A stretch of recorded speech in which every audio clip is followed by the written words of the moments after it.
Chapter 22. Some Great Little Things.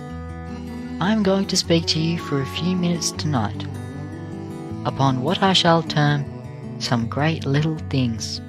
I speak of them as great because of their supreme importance, and I speak of them as little because they come in a class of things which are usually looked upon by many people as small and unimportant. But in an institution like this, I think they often hold first place. Certainly, they come under the head of important things that we can learn. You will remember that in the sermon the chaplain preached this morning, he mentioned the threefold division of our nature: the physical part, the mental part, and the spiritual part.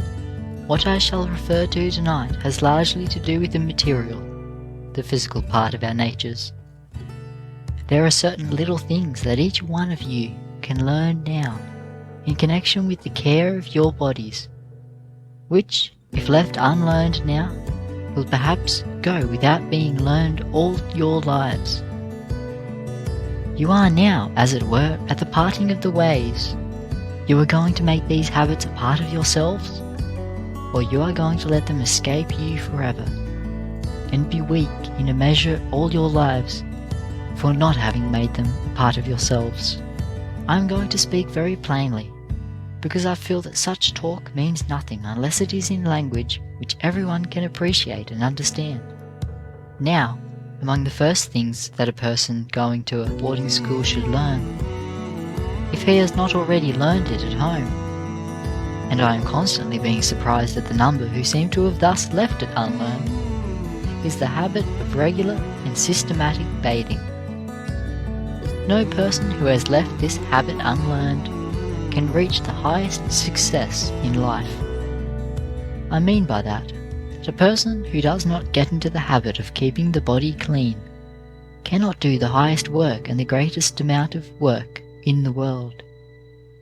When it comes to competing with persons who have learned the habit of keeping the body in good condition, you will find that the first named persons usually win in the race of life.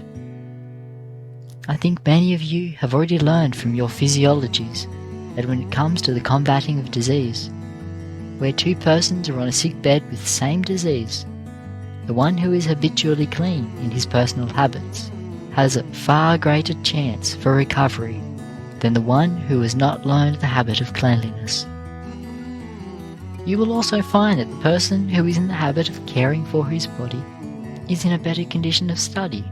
He is in a condition to bear prolonged and severe exertion, while the person whose body is unclean is in a weak condition. Take the matter of the teeth. Persons cannot call themselves educated and refined who do not make the matter of the cleanliness and proper care of their teeth an important part of themselves. When I speak of making such a thing a part of yourselves, I mean that you should make it such a strong habit that to leave it undone would seem unnatural. Some person has defined man as a bundle of habits. There are many habits that I wish you to make a part of yourselves by practicing so constantly that they may really be said to have become that. There is the matter of the care of the hair, which everyone should make a part of himself. There is also the proper care of the fingernails. Now all of these are common things, but they are great things.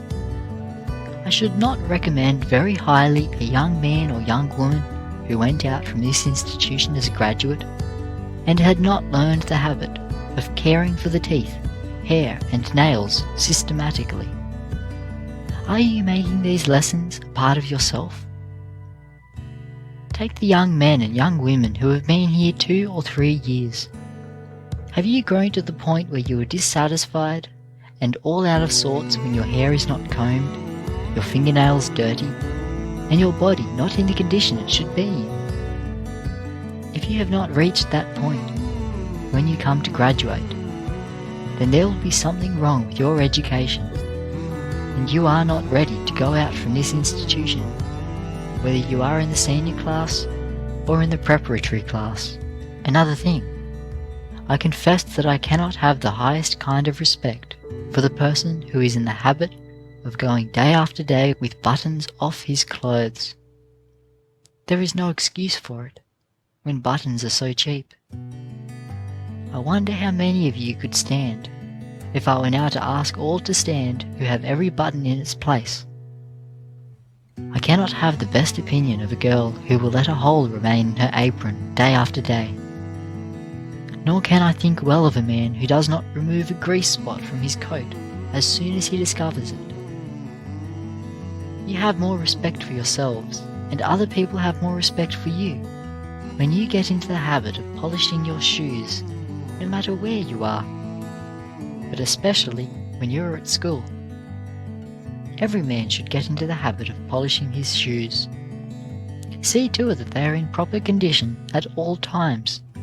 I need not repeat here, after what I have said, that it is of the utmost importance that every person wears the cleanest of linen. If I speak to you so plainly, it is because I want you to make these matters a part of yourselves to such an extent that they will be essential to your happiness and success.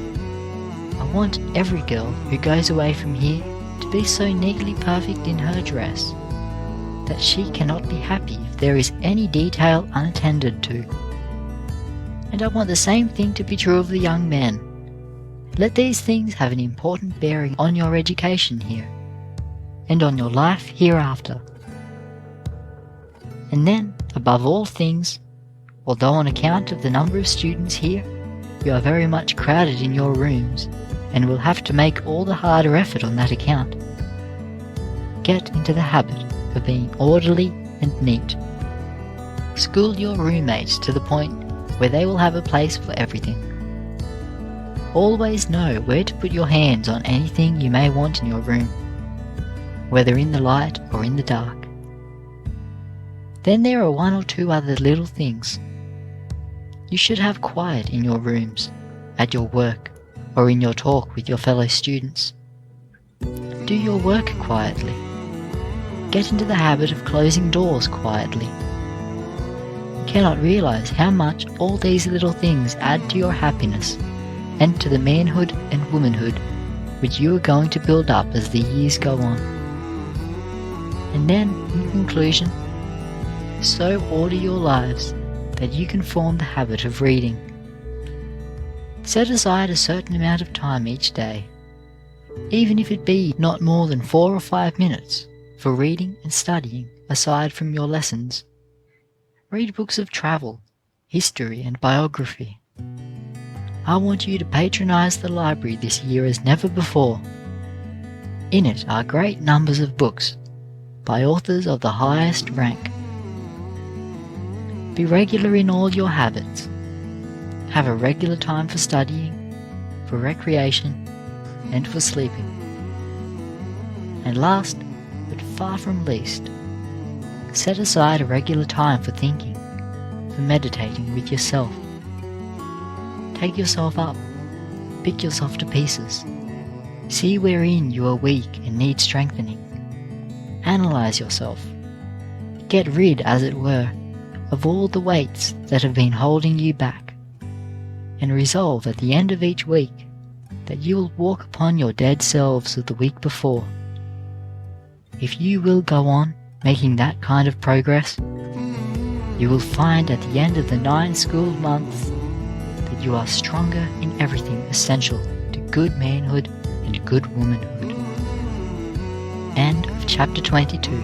Some great little things.